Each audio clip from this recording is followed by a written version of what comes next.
ಮುಖ್ಯಮಂತ್ರಿಗಳೇ, ಗಾಳಿಯಲ್ಲಿ ಗುಂಡು ಹಾರಿಸಿದಾಗ ಸತೀಶ್ ರೆಡ್ಡಿ ಅವರ ಗಾಳಿಯಲ್ಲಿ ಗುಂಡು ಹಾರಿಸಲು ಹೋಗಿ ರಾಜಶೇಖರ್ ಅವರಿಗೆ ತಗುಲಿರುವ ಸಾಧ್ಯತೆ ಇದೆ ಎಂದು ಮುಖ್ಯಮಂತ್ರಿ ಸಿದ್ದರಾಮಯ್ಯ ಹೇಳಿದರು.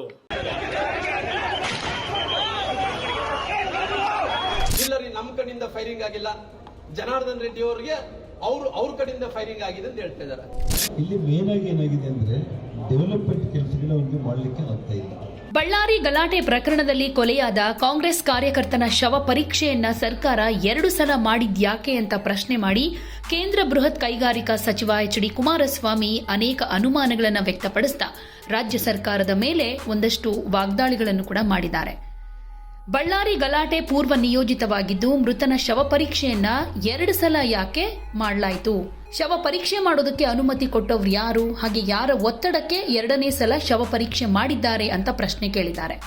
ಹಾಗೆ ಸತೀಶ್ ರೆಡ್ಡಿ ಗನ್ನಿಂದ ಫೈರ್ ಆಗಿದೆ ಅಂತ ಸಿಎಂఏ ಹೇಳಿದ್ದಾರೆ. ಗೃಹ ಸಚಿವರು ಆತನನ್ನ ಅರೆಸ್ಟ್ ಮಾಡದೆ ಸತೀಶ್ ರೆಡ್ಡಿಗೆ ಸರ್ಕಾರವೇ ಚಿಕಿತ್ಸೆ ಕೊಡ್ತಾ ಇದೆ. ಡಿಸಿಎಂ ಡಿಕೆ ಶಿವಕುಮಾರ್ ಭರತ್ ರೆಡ್ಡಿ ಬೆನ್ನಿಗೆ ನಿಲ್ತೀವಿ ಅಂತ ಹೇಳಿರಬೇಕಾದ್ರೆ ಯಾವ ರೀತಿ ತನಿಖೆ ಮಾಡ್ತಾರೆ ಅಂತ ಪ್ರಶ್ನೆ ಮಾಡಿದ್ದಾರೆ. ಹಾಗೆ ಜನಾರ್ದನ ರೆಡ್ಡಿ ಬಳ್ಳಾರಿಗೆ ಬಂದ ಮೇಲೆ ಗಲಾಟೆ ಆಗಿದೆ ಅಂತ ಡಿಸಿಎಂ ಹೇಳ್ತಾರೆ. ಅದಕ್ಕೆ ಪರಮೇಶ್ವರ್ ಕೂಡ ಹೌದು ಅಂತಾರೆ. 1.5 ವರ್ಷದಿಂದ ರೆಡ್ಡಿ ಸುಪ್ರೀಂ ಕೋರ್ಟ್ ಅನುಮತಿ ಪಡೆದುಕೊಂಡು ಬಳ್ಳಾರಿಗೆ ಬರ್ತಿದ್ದಾರೆ. ಎಷ್ಟು ಗಲಾಟೆ ಆಗಿದೆ, ಅಂಕಿಅಂಶಗಳನ್ನ ಕೊಡಿ ಅಂತಾನು ಆಗ್ರಹ ಮಾಡಿದ್ರು. ಸಿದ್ದರಾಮಯ್ಯನವರು ಬಳ್ಳಾರಿ ತನಕ ಪಾದಯಾತ್ರೆ ಮಾಡಿದೀರಾ, ಆದ್ರೆ ಈಗ ಜನರೇ ನಿಮ್ಮನ್ನ ಸರ್ವನಾಶ ಮಾಡ್ತಾರೆ. ಈ ರಾಜ್ಯದ ಕೊನೆಯ ಕಾಂಗ್ರೆಸ್ ಮುಖ್ಯಮಂತ್ರಿ ಸಿದ್ದರಾಮಯ್ಯ. ಇದು ಕಾಂಗ್ರೆಸ್ನ ಕೊನೆ ಆಡಳಿತ, ಬರೆದಿಟ್ಕೊಳ್ಳಿ. ಅಧಿಕಾರಿಗಳನ್ನ ಗುಲಾಮರನ್ನಾಗಿಟ್ಕೊಂಡಿದ್ದಕ್ಕೆ ಪ್ರಾಯಶ್ಚಿತ ಅನುಭವಿಸ್ತೀರಾ ಅಂತಾನು ವಾಗ್ದಾಳಿ ನಡೆಸಿದ್ದಾರೆ. ಆ ಘಟನೆ ನಡೆದ ದಿನ ಏನೋ ಮಾಧ್ಯಮದಲ್ಲಿ ಏನೋ ಒಬ್ಬ ಮಂತ್ರಿ ಆ MLA ಕೈನಲ್ಲಿ ಮಾತಾಡಿಸೋದಕ್ಕೆ ಪ್ರಯತ್ನ ಪಡ್ತಾರೆ. ಫೋನ್ನೇ ರಿಸೀವ್ ಮಾಡಲಿಲ್ಲ, ಗರಂ ಆದರು, ಫೋನ್ ಬಿಸಾಕಿದ್ರು. ನೀವೇ ಟಿವಿಗಳಲ್ಲಿ ತೋರಿಸ್ಕೊಂಡಿದ್ದೀರಿ. ಮುಖ್ಯಮಂತ್ರಿಗಳೇ, ನೀವು ಹೇಳಿರೋದು ಗಾಳಿಯಲ್ಲಿ ಗುಂಡು ಹಾರಿಸಿದಾಗ ಎಡವಟ್ಟು. ಮುಖ್ಯಮಂತ್ರಿಗಳ ಹೇಳಿಕೆ, ಗಾಳಿಯಲ್ಲಿ ಗುಂಡು ಹಾರಿಸಿದಾಗ ಎಡವಟ್ಟು. ಬಳ್ಳಾರಿಯಲ್ಲಿ ನಡೆದ ಘರ್ಷಣೆಯ ವೇಳೆ ಸತೀಶ್ ರೆಡ್ಡಿ ಅವರ ಗಾಳಿಯಲ್ಲಿ ಗುಂಡು ಹಾರಿಸಲು ಹೋಗಿ ರಾಜಶೇಖರ್ ಅವರಿಗೆ ತಗುಲಿರುವ ಸಾಧ್ಯತೆ ಇದೆ ಎಂದು ಮುಖ್ಯಮಂತ್ರಿ ಸಿದ್ದರಾಮಯ್ಯ ಹೇಳಿದರು.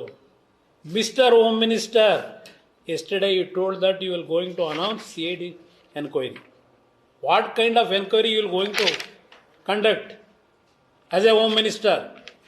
ನಿಮ್ಮ ಮುಖ್ಯಮಂತ್ರಿ ಹೇಳ್ತಾ ಅವ್ರೆ, ಗುಂಡು ಎಲ್ಲಿಂದ ಬಂತು, ಆ ರಾಜಶೇಖರ್ ಗುಂಡು ಎಲ್ಲಿಂದ ದೇಹಕ್ಕೆ ಹೋಗ್ತು, ಇದು ನಾವು ಹೇಳ್ತಿಲ್ಲ, ಮಾಧ್ಯಮಗಳು ಹೇಳ್ತಿಲ್ಲ, ಈ ರಾಜ್ಯದ ಮುಖ್ಯಮಂತ್ರಿ ಹೇಳ್ತಾ ಇದ್ದಾರೆ.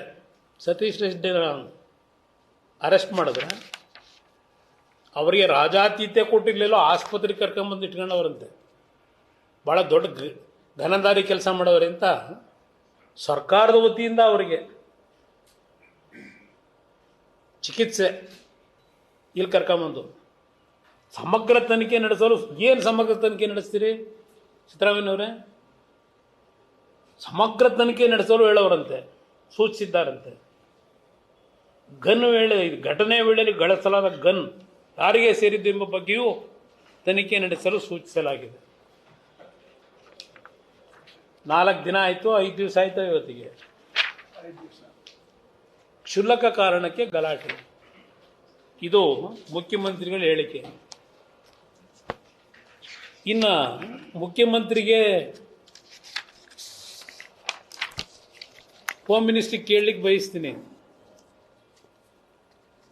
ಇಲ್ಲಿ ನಮ್ಮ ಗ್ರೇಟ್ ಡೆಪ್ಯೂಟಿ ಚೀಫ್ ಮಿನಿಸ್ಟರ್ ಇವರು ಪ್ರಧಾನಮಂತ್ರಿಗೂ ಎದುರಲ್ಲ, ಕೇಂದ್ರದ ಗೃಹ ಸಚಿವರಿಗೂ ಎದುರಲ್ಲ. ಇವರ ಹೇಳಿಕೆ, ಭರತ್ ರೆಡ್ಡಿ ಬೆನ್ನಿಗೆ ನಿಲ್ತೀವಿ ಎಂದು DCM DKC. ಇನ್ಯಾವ ತನಿಖೆ ನಡೆಸ್ತೀರಪ್ಪ ನೀವು? ಡೆಪ್ಯೂಟಿ CM ಹೇಳಿಕೆ ಇದು. ಇಲ್ಲಿ ಹೇಳ್ತಾರೆ, ಭರತ್ ರೆಡ್ಡಿ ಬಳ್ಳಾರಿಯ ಪರಿಸ್ಥಿತಿ ಶಾಂತ ಮಾಡುವ ಪ್ರಯತ್ನ ಮಾಡಿದ್ದು ಕಾಂಗ್ರೆಸ್ ಪಕ್ಷ ಅವರ ಬೆನ್ನಿಗಿರಲಿದೆ, ಮತ್ತೊಮ್ಮೆ ಬಳ್ಳಾರಿ ರಿಪಬ್ಲಿಕ್ ಆಗಲು ಬಿಡುವುದಿಲ್ಲ. ಅದಾದ ಮೇಲೆ ಹೇಳ್ತಾರೆ, ಜನಾರ್ದನ್ ರೆಡ್ಡಿ ಬಳ್ಳಾರಿ ಕಾಲಿಡುವವರೆಗೂ ಒಂದೇ ಒಂದು ಗಲಾಟೆ ಇರಲಿಲ್ಲ. ಸಣ್ಣ ಅಹಿತಕರ ಘಟನೆ FIRಗಳು ಇರಲಿಲ್ಲ. ಅವರು ಬಂದ ಮೇಲೆ ಗಲಭೆಯಾಗಿದೆ. ಮಿಸ್ಟರ್ ಡೆಪ್ಟಿ ಚೀಫ್ ಮಿನಿಸ್ಟರ್, ನಿಮ್ಮನ್ನು ಕೇಳಲಿಕ್ಕೆ ಬಯಸ್ತೀನಿ. ಜನಾರ್ದನ್ ರೆಡ್ಡಿಗೆ ಸುಪ್ರೀಂ ಕೋರ್ಟು ಬಳ್ಳಾರಿಗೆ ಹೋಗಲಿಕ್ಕೆ ಅನುಮತಿ ಕೊಟ್ಟಿದ್ದು ಎಂದು? ಆಲ್ಮೋಸ್ಟ್ ಆಲ್ 1.5 ವರ್ಷ ಆಗಿರಬೇಕೀಗ ಅನುಮತಿ ಕೊಟ್ಟಿರ್ತಕ್ಕಂಥದ್ದು ಬಳ್ಳಾರಿಗೆ ಜನಾರ್ದನ್ ರೆಡ್ಡಿ ಹೋಗಲಿಕ್ಕೆ. ಈ ಕಳೆದ 1.5 ವರ್ಷದಲ್ಲಿ ಜನಾರ್ದನ್ ರೆಡ್ಡಿಗೆ ಕೋರ್ಟು ಆದೇಶ ಕೊಟ್ಟ ಮೇಲೆ ಅವ್ರೇನು ಬಳ್ಳಾರಿಗೆ ಹೋಗಿದ್ದಾರೆ 1.5 ವರ್ಷ, ಎಷ್ಟು FIRಗಳು ಎಷ್ಟು ಗಲಭೆಗಳಾಗಿದೆ ಜನಗಳ ಮುಂದಿಡಿ. ಇದ್ರ ಜೊತೆಗೆ ಅವ್ರು ಬೇರೆ ಹಿಮ್ಮೇಳ, ಹೋಮ್ ಮಿನಿಸ್ಟ್ರು. ಜನಾರ್ದನ್ ರೆಡ್ಡಿ ಬಳ್ಳಾರಿಗೆ ಬಂದ ಮೇಲೆ ಕಾಕ್ತಾಳೀಯ ಈ ಗಲಭೆದು.